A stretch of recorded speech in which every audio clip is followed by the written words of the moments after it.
ఇవాళ ఒక మాట చెప్పాలంటే నిన్న హైకోర్టు చెప్పింది హైడ్రా అనేది 9 తలల విషసర్పం అని చెప్పింది నిన్న హైడ్రా గురించి.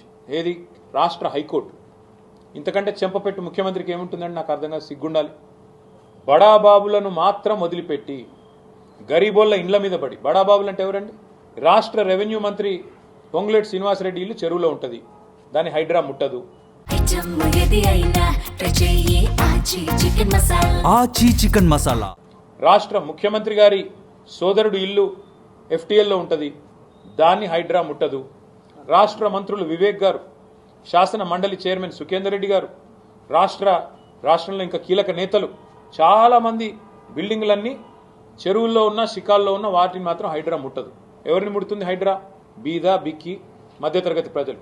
నేను అడుగుతా ఉన్న ముఖ్యమంత్రిని, కబ్జా కోరులు అంటున్నావు, అందరికంటే పెద్ద కబ్జా కోరులే నీ అన్నదమ్ములు కదా, అందరికంటే ఎక్కువ ఆస్తి దోస్తున్నది, అందరికంటే ఎక్కువగా ఇవాళ విధ్వంసం చేస్తున్నది నీ మంత్రులు కదా. 1 కోటి ఎకరాలు నిషేధిత జాబితాలో పెట్టింది నీ మంత్రి కాదా?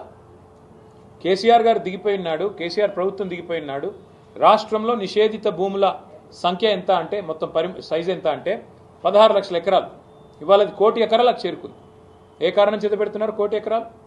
30% కమిషన్లు తీసుకోవట్లేదా నీ మంత్రులు? కబ్జా కోరులు, భూదందాలు చేసేది, భూమిని ఇలా భూహారతిలాగా మింగుతున్నది నీ ప్రభుత్వం కాదా? నీ మంత్రులు కాదా? ప్రజలకు తెలియదా?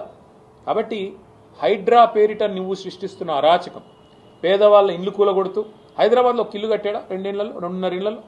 ఎన్ని ఇల్లు కూలగొట్టావు నువ్వు?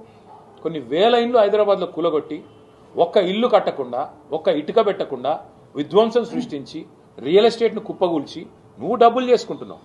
పెద్ద పెద్ద బిల్డర్లు ఇవాళ చెరువుల్లో ఇండ్లు కడుతుంటే, పెద్ద పెద్ద బిల్డింగ్లు కడుతుంటే నీకు కనబడదు, కానీ ఇవాళ పెద్ద పెద్ద మాటలు.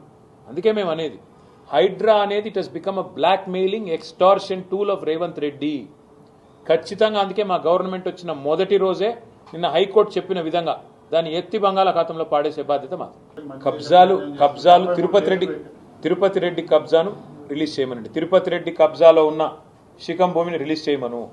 అనుముల తిరుపతి రెడ్డి బిల్డింగ్ కూలగొట్టమను. రేవంత్ రెడ్డి కోస్గిలో కట్టిన రెడ్డి కుంటలో కట్టిన ఇల్లు కూలగొట్టమను. మంత్రి వివేక్ కట్టిన ఇల్లు కూలగొట్టమను. మంత్రి పొంగులేటి శ్రీనివాసరెడ్డి ఎఫ్టీఎల్లో కట్టిన ఇల్లు కూలగొట్టమను. అప్పుడు నమ్ముతారు పేద ప్రజలు నిజంగానే న్యాయం, చట్టం, ధర్మం అందరికీ ఒకటే. అంతేగాని కుకట్పల్లిలో బుచ్చమ్మ, ఆమె ఇంటికి స్టిక్కర్ వేస్తే ఆమె ఉరిపోసుకొని చచ్చిపోయింది. ఎవడిస్తాడండి ప్రాణాలు తెచ్చి? రంగనాథ్ ఇస్తాడా? రేవంత్ రెడ్డి ఇస్తాడా? ఏం మాట్లాడుతున్నారు? సిగ్గుండాలా. హైకోర్టు 65 సార్లు కంటెంప్ట్ ఆఫ్ కోర్ట్ ఒక అధికారి మీద చరిత్రలో ఎప్పుడన్నా ఉందా? 65 సార్లు హైకోర్టు చెప్పినా కూడా నువ్వు వినవంటే ఇంకా నువ్వు ఎవడు చెప్తుంటావు? నేనే రాజు, నేనే మంత్రి, నేను హిట్లరు అని చెప్పి నీది నువ్వు అనుకొని, హిట్లర్కు ఇష్టమైన పదం HYDRAA. I demolished like anything. Iran, Israel మాదిరిగా నేను శీతలావస్థలోకి మొత్తం హైదరాబాద్ని తీసుకొని పోతున్నా. ఇదా రాజకీయం? ఇదా ఒక ముఖ్యమంత్రి చేయాల్సిన పని? ఇవాళ నేను అడుగుతున్నా సూటిగా రేవంత్ రెడ్డిని, హైడ్రా నువ్వు చెప్పినట్టు రిఫార్మ్స్, సంస్కరణ అయితే ఎందుకు నీ అన్న ఇల్లు కూలగొట్టట్లేదు? నీ అన్నకు హైకోర్టు స్టే ఉందని నువ్వు చెప్తావు. హైకోర్టు స్టే ఉన్న వేరే వాళ్ళ ఇల్లు ఎందుకు కూలగొడుతున్నావు? మరి వేరే వాళ్ళు కాగితాలు చూపెడుతున్నారు కదా, అయ్యా మాకు స్టే ఉందంటే ఆ కోర్టు పేపర్ అని గిరాటేస్తున్నారు, పక్కకు వారేస్తున్నారు. ఒకటి కాదు కదా, ఎన్ని వేల ఇండ్లు కూలగొట్టారు మీరు? ఎంతమందిని బెదిరించి డబ్బులు వసూలు చేస్తుంది హైడ్రా? తెలవదా? బిల్డర్లందరినీ బెదిరించి వాళ్ళ దగ్గర ఆర్ఆర్ ట్యాక్స్ వసూలు చేస్తున్నమాట వాస్తవం కాదా? ఒక్కొక్క బిల్డర్ దగ్గర ఇవాళ స్క్వేర్ ఫీట్కి 200 రూపాయలు తోలు తీసి వసూలు చేస్తున్నమాట వాస్తవం కాదా? వాళ్ళు వినకపోతే హైడ్రాని వాళ్ళ మీదకి ఉసిగొల్పుతున్నమాట వాస్తవం కాదా? హైడ్రా అనేది ఒక వేట కుక్కలాగా మారింది రేవంత్ రెడ్డికి. ఆ వేట కుక్కను పంపించి దాన్ని పెట్టుకొని బ్లాక్మెయిల్ చేసి డబ్బులు దండుకోవడం, అందులో కొంత వాటా రాహుల్ గాంధీకి, కొంత బీజేపీకి ఇవ్వడం. అదే కదా నువ్వు చేసేది.